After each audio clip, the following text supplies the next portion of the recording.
Arc-en-ciel.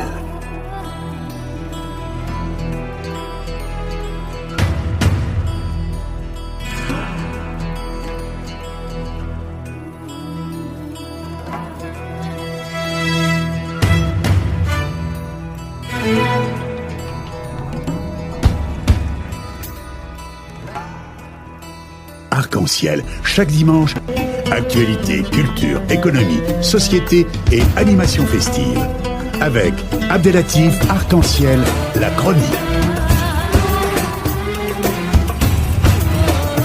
Mesdames et messieurs, nous sommes heureux d'être en ligne avec une personnalité à qui nous avons beaucoup d'estime et de respect.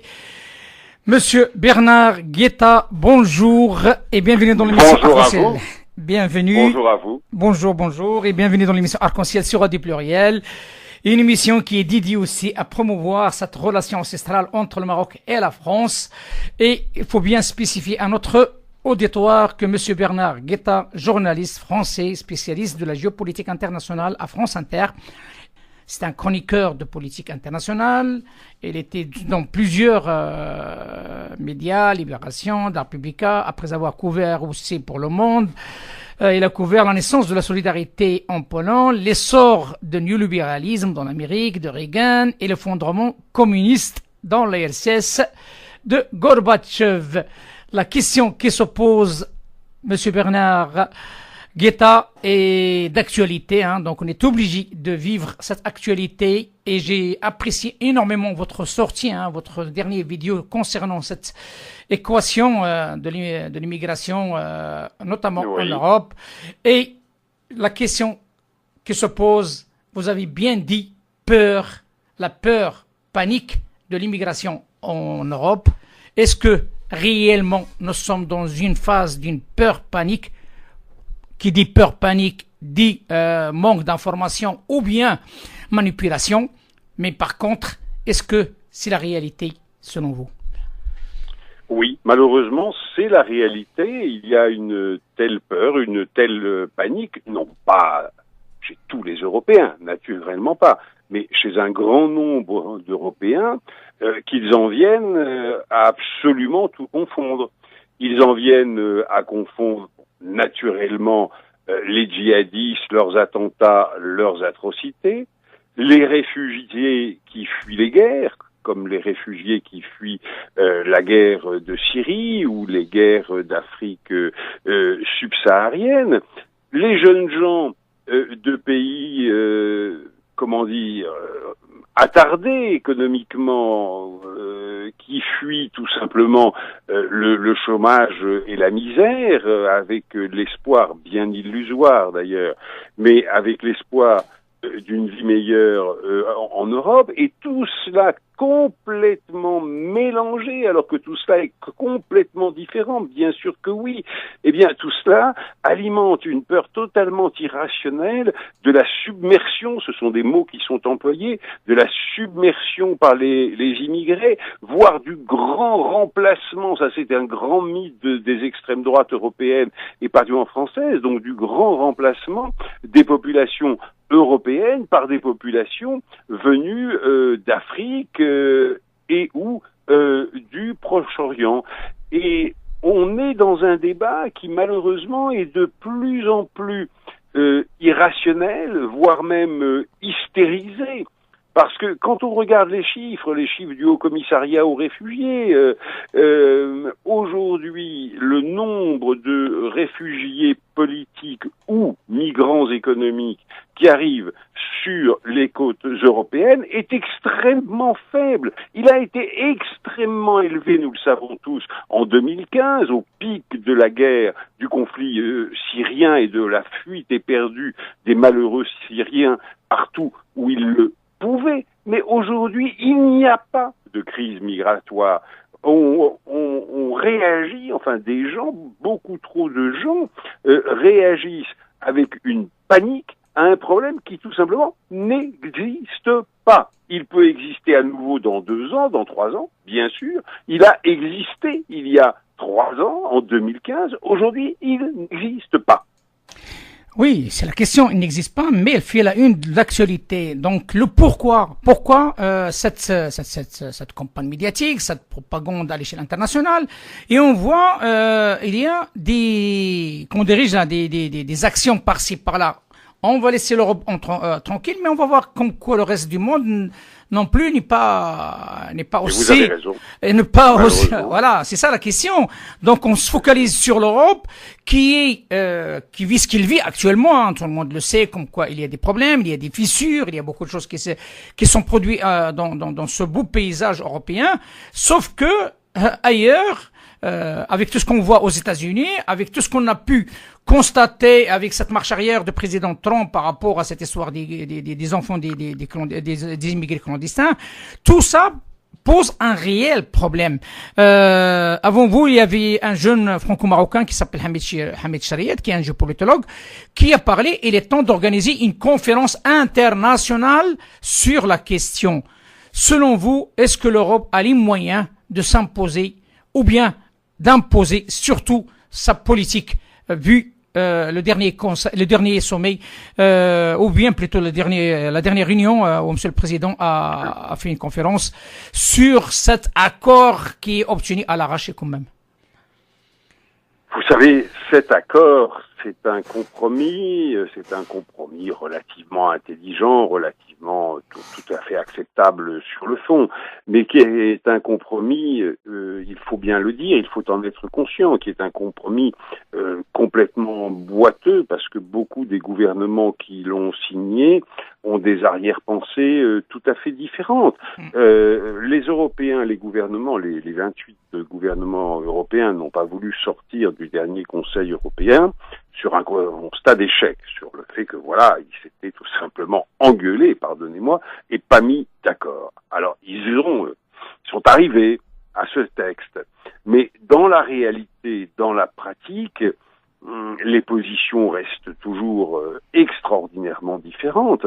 Et donc, malheureusement, je ne veux pas vous décevoir, mais il faut voir les choses en face. Malheureusement, l'Europe n'a pas aujourd'hui, et c'est dramatique, un exemple positif à offrir au reste du monde. Alors, Monsieur Trump a atteint sur cette question migratoire, a atteint véritablement un sommet d'abomination. Ce qu'il a fait, c'est-à-dire arracher des enfants à leurs parents, des parents qui n'étaient même pas des criminels, qui simplement cherchaient une vie meilleure. Et en tout état de cause, les enfants n'étaient pas des criminels. Arracher des enfants à leurs parents, ça, c'est totalement inacceptable. Et on en a été, je crois, tous révulsés, quelles que soient les opinions politiques, quelles que soient les générations, quelles que soient les nationalités, bien entendu. Tout le monde a été révulsé par ça.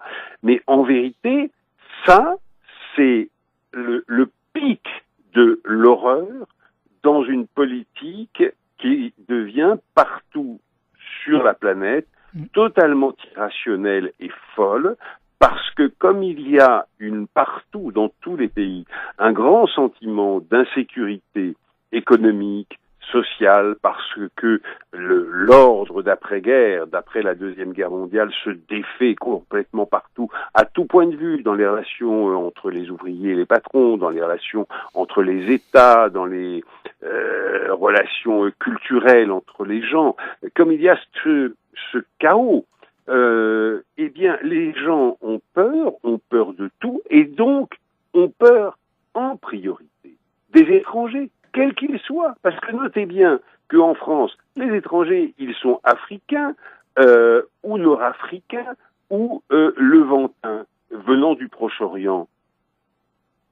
Donc, majoritairement musulmans. Et on vous dit, voilà, les gens ont peur des musulmans. Mais regardez, les migrants qui arrivent à la frontière sud des États-Unis, ils sont pas du tout musulmans, ils sont catholiques. Ils sont chrétiens, comme la majorité des Américains des États-Unis. Eh bien, les Américains des États-Unis ont une peur bleue de ces gens, non pas parce qu'ils seraient d'une autre religion, non pas du tout parce qu'ils seraient musulmans, non pas du tout. Tout simplement parce que ce sont des étrangers.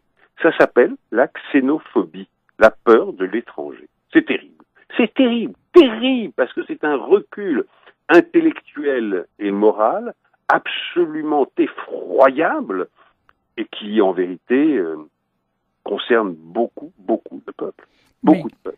La question qui se pose, quelles sont les failles pour arriver à ce constat dramatique que vous êtes en train de le citer? C'est quoi les failles? Les vraies failles? Les failles, je vous le disais, c'est que les gens en Europe, aux États-Unis, mais dans le reste du monde aussi, avaient le sentiment, sous la guerre froide, de vivre un ordre bon, mauvais, il n'était certainement pas bon, mais enfin, de vivre un ordre solide dont ils connaissaient les règles. Et aujourd'hui, ils ont le sentiment qui n'est pas totalement faux, loin de là, d'entrer dans un monde nouveau qui n'est pas encore structuré, qui n'est pas encore défini, et bien loin de là, donc dont ils ont peur, parce que quand on ne connaît pas la nature des lendemains, on a peur des lendemains. Eh bien, dans la mesure où une peur s'est répandue, eh bien, cette peur, pardonnez-moi de me répéter, attise en priorité la peur de l'autre, de l'étranger. Vous savez, ça n'est pas nouveau dans l'histoire. Ça s'est produit comme ça dans les années 30, après la crise de 29. Et il y a eu bien d'autres moments dans l'histoire où l'on a eu peur comme ça de l'étranger. L'Empire romain avait peur de ce qu'ils appelaient les invasions barbares, et les invasions barbares à l'époque, elles ne venaient pas du tout du sud, elles venaient du nord. C'était les populations qu'on appellerait aujourd'hui de la Scandinavie ou de l'Allemagne. Ça ne s'appelait ni la Scandinavie ni l'Allemagne naturellement, mais c'était des populations qui venaient du Nord. C'était elles qui faisaient peur à l'Empire romain. Vous voyez que ça n'est pas une nouveauté. Mais précisément parce que ça n'est pas une nouveauté, nous savons que ça mène à des catastrophes. D'abord à des cruautés humaines effroyables. C'est ça. Mais surtout à des catastrophes. Parce que évidemment que ça ne résout rien et que ça aggrave tout. Selon vous, comment peut-on corriger ou bien rectifier le tir, j'ose dire, c'est un petit peu un langage un petit peu violent, mais là on est dans une situation dramatique quand même. Je comprends votre question et c'est la question fondamentale. Il faut essayer de faire entendre raison aux gens, cesser, comme le font beaucoup d'hommes politiques, parce qu'ils veulent utiliser cette peur à leur profit. Les extrêmes droites, naturellement. Les extrêmes droites, pour regarder ce que fait M. Salvini, le nouveau ministre de l'Intérieur en Italie, qui est le chef de file d'un parti d'extrême droite italienne qui s'appelle la Ligue. Regardez ce que fait le Front National, qui s'appelle aujourd'hui Rassemblement National, je ne sais pas pourquoi, mais enfin bon, qui s'appelle aujourd'hui Rassemblement National, je ne sais pas qui il rassemble. Regardez ce que font partout les extrêmes droites européennes, et regardez ce que fait M. Trump, qui est le chef de file aujourd'hui d'une nouvelle sorte d'extrême droite aux États-Unis. Alors ces gens-là attisent la peur au lieu d'essayer de l'apaiser. Alors ces peurs, il faut essayer de les apaiser. Il faut dire premièrement que les migrants ne sont pas des assassins, mais des gens qui cherchent encore une fois à une vie meilleure, si ce n'est pour eux en tout cas, pour leurs enfants. Et deuxièmement, il faut dire que on n'est pas du tout devant un danger pour la nature, la culture et l'homogénéité de l'Europe ou des États-Unis de l'autre côté de l'Atlantique. Mais regardez, sur le continent africain, les vagues migratoires qui sont très très importantes aussi entre pays africains, quand il y a des périodes de déstabilisation ou de guerre dans un pays ou dans l'autre, ces vagues migratoires provoquent aussi des rejets, souvent très importants. Et puis il y a des contre-exemples. Regardez le Liban, un tout petit pays, mais minuscule, qui accueille 1 million de réfugiés syriens, même un petit peu plus d'ailleurs, de réfugiés syriens, sans que ça ne provoque de drame. Regardez la Jordanie, regardez la Turquie, qui accueille aussi, et il faut leur rendre hommage. Il y a le Maroc là, avec les subsahariens qui les Mais vous avez raison. Mais vous avez raison, j'étais récemment à Casablanca et j'y ai vu des gosses, c'était un spectacle consternant. Des gosses qui mendiaient dans les rues à Casablanca, ça m'a énormément étonné. C'était des enfants de familles syriennes. C'était des enfants de familles syriennes. C'est ça. Si j'ai insisté sur, en deux reprises, M. Guetta, par rapport à cette question, c'était volontaire. Je vous disais pourquoi. La raison est simple. La France a créé l'exception et est en train de la créer actuellement, avec une décision forte, qui doit inspirer le monde entier. Et c'est la suivante. La France vient de rendre un hommage de la nation à Simone Veil et à son mari. Oui. Et qu'on parle de Simone Veil, on parle de la femme qui défend le droit humain. Oui. Et cette femme a mené son combat dès son jeune âge. Et surtout contre le Front National, comme vous l'avez bien spécifié tout à l'heure. Cela veut dire, tout simplement, la France, elle restera toujours sa terre d'exception. Est-ce que cela peut, à votre sens, de faire réveiller surtout cette âme française qui fait sa gloire, qui fait son autorité à travers le monde, qui fait son histoire. Parce que la France, ce n'est pas n'importe quel pays, il faut dire les choses telles qu'elles sont. Est-ce que la France peut, avec ses valeurs et à travers ses actions comme celle-là, de ce jour pour Madame Simone Veil et son mari, et peut changer le cours de l'histoire en Europe, surtout en Europe? Si un pays le peut, c'est la France, grâce à son histoire. Vous avez très bien fait de le rappeler dans ces termes très éloquents. Mais en même temps, si l'Union européenne venait demain à éclater, je ne le crois pas, mais ça peut arriver. Mais c'est une possibilité. Bien sûr. La France seule, face à des mastodontes comme la Chine, comme l'Inde, comme le Nigeria, très bientôt, comme les États-Unis, naturellement, la France pèsera beaucoup moins qu'elle ne pesait au 19e et au 20e siècle.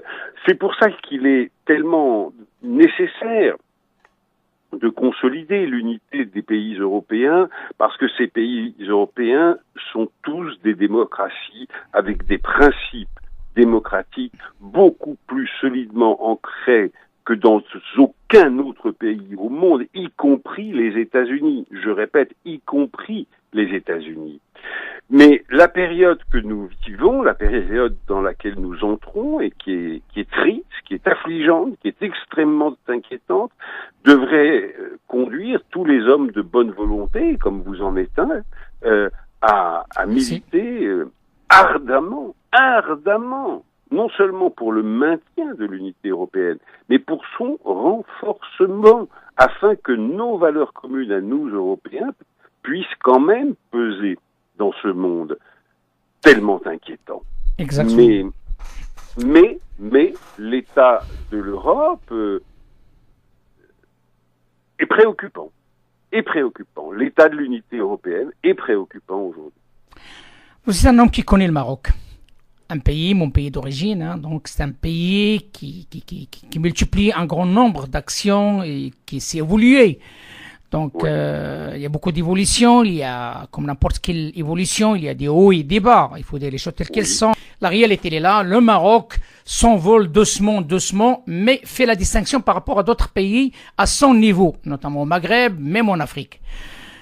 Quelle conclusion vous avez pu faire sur cette évolution d'un jeune pays qui a montré sa tolérance à travers le monde, qui a montré aussi sa solidarité à travers le monde, mais aussi qui est dépourvu de moyens par rapport à d'autres pays riches en pétrole ou à autres?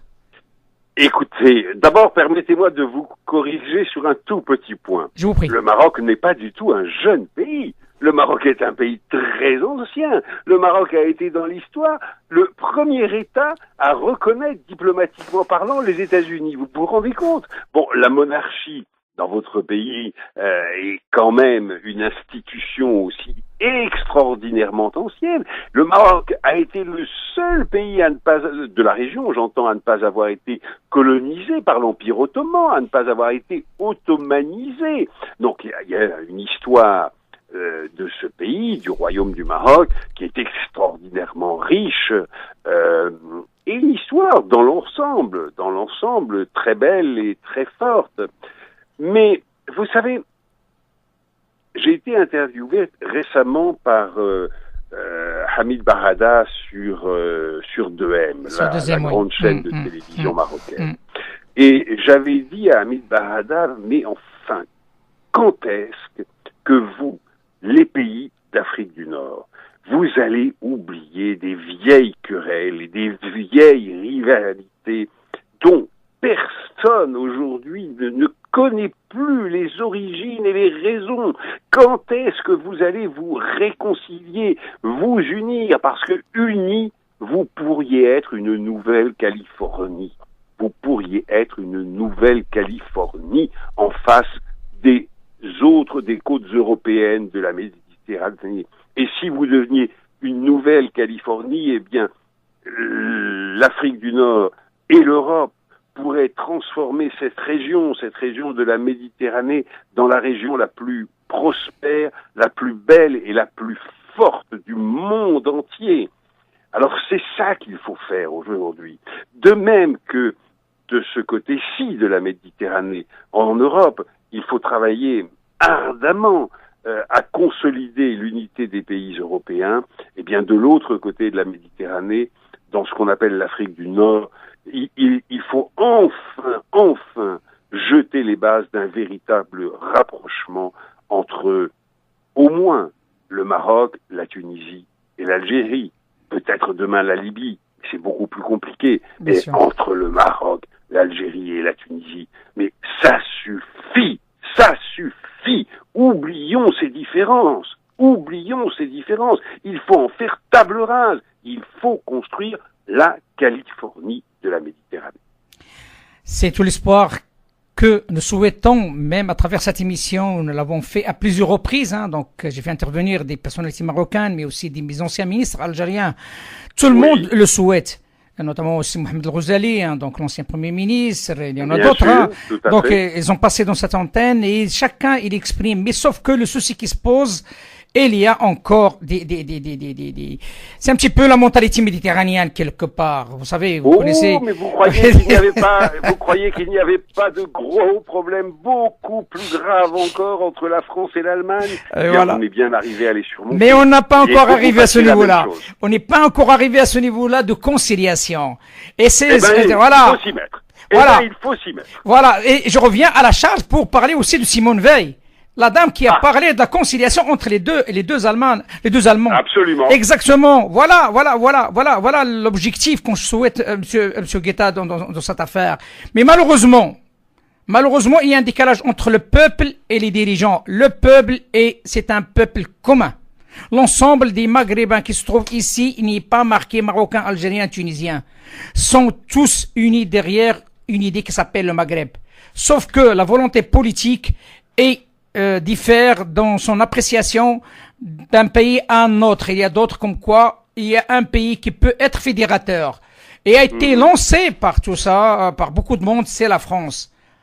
La France peut-il jouer encore un rôle de mettre les trois pays sur la table et discuter ensemble pour l'intérêt du Maghreb, l'intérêt aussi du sud de l'Europe, bien entendu, l'Espagne et la France, et pourquoi pas une conférence à 6 avec l'Italie inclus, dédiée à dépasser ces rancunes, j'ose dire méditerranéennes, entre les pays du sud de la Méditerranée. Ah, mais écoutez, bien sûr que la France pourrait y contribuer. Et évidemment, la France aurait un rôle, peut-être pas essentiel, mais fondamental à jouer là.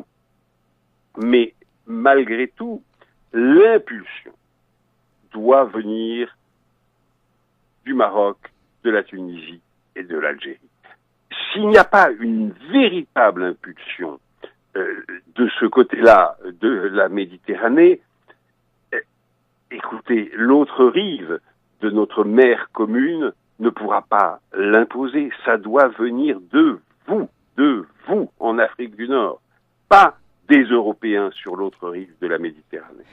Bah, écoutez, sur ces bonnes paroles, j'aimerais bien que je vais les transcrire sur un autre niveau qui est de taille. Vous avez parlé tout à l'heure des pays musulmans. Le musulman, le véritable musulman, pour qu'il soit utile aux autres, il faut qu'il commence par soi-même. Moi, je pense... Bravo. Voilà, donc je pense que le message est clair. Merci infiniment, M. Bernard Guetta, par rapport à cet éclairage fort intéressant. Et vous êtes la bienvenue, comme vous le souhaitez, à travers cette émission qui est une émission radiophonique d'une association. Donc Radio Pluriel, c'est une radio associative, bénévolement pour l'intérêt de la paix et de l'intégration, mais aussi le vivre ensemble. Eh bien, merci de votre invitation et à bientôt. À très bientôt. Merci beaucoup. Au revoir, monsieur. Au revoir, monsieur. Au revoir. Arc-en-ciel.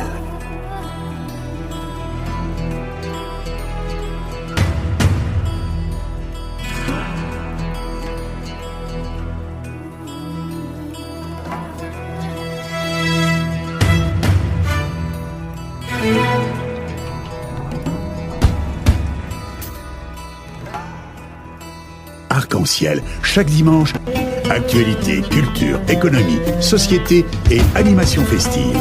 Avec Abdelatif Arc-en-ciel, la chronique.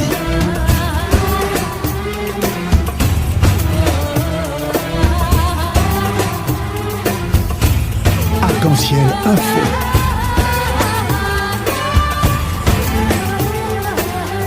Arc-en-ciel, animation festive.